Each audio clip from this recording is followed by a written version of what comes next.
تعریف برداشت کرنا۔ زین، آپ میری بہت ہیلپ کرتے ہو، اسپیشلی جب مجھے کچن میں آپ کی کسی مدد کی ضرورت ہوتی ہے۔ امی کیا میں آپ کی کچن میں نہیں ہیلپ کرتی؟ کیوں نہیں، آپ تو میری شہزادی ہو، مجھے جب بھی آپ کی ہیلپ کی ضرورت ہوتی ہے آپ میری فوراً مدد کرتی ہو۔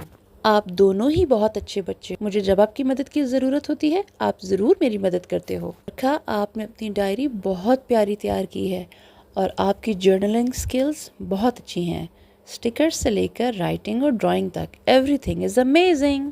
اچھا ماما، تو جب میں نے ڈرائنگ کی تھی آپ نے تو کہا تھا صفی اچھی ہے۔ اچھی نہیں میرا بیٹا، بہت اچھی ڈرائنگ کرتا ہے۔ ہو سکتا ہے اس وقت میں بزی تھی اس لیے میں نے تھوڑی سی تعریف کی ہو، لیکن آپ کی ڈرائنگ بھی بہت اچھی ہوتی ہے ماشاءاللہ۔ ارے واہ زین، آپ نے تو ہاپ اسکاچ کھیلنا بہت جلد سیکھ لیا، شاباش۔ تھینک یو ماما۔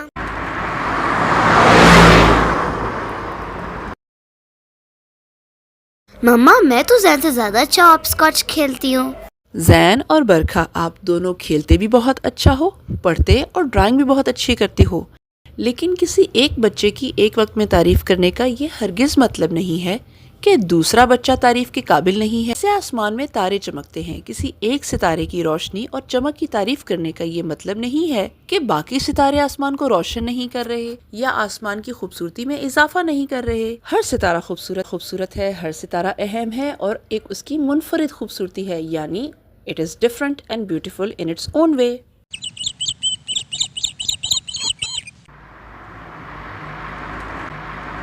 جیسے پھول، اللہ نے اس دنیا میں ہزاروں قسم کے پھول بنائے ہیں، لیکن اگر ہم ایک وقت میں کسی ایک پھول کی خوبصورتی کی تعریف کر رہے ہیں یا اس کی خوشبو کا ذکر کر رہے ہیں تو اس کا قطعاً یہ مطلب نہیں ہے کہ باقی پھول خوبصورت نہیں، خوشبودار نہیں یا اہم نہیں۔ پیارے بچوں، اکثر لوگوں میں ایک برائی بہت کامن ہے اور وہ ہے دوسروں کی تعریف برداشت نہ کرنا۔ اس برائی کی عادت بچپن میں ہی پڑتی ہے۔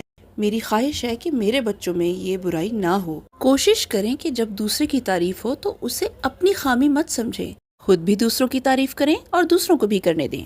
Will you try that؟ Yes we promise, آئندہ ماما ہم ایسے ہی کریں گے۔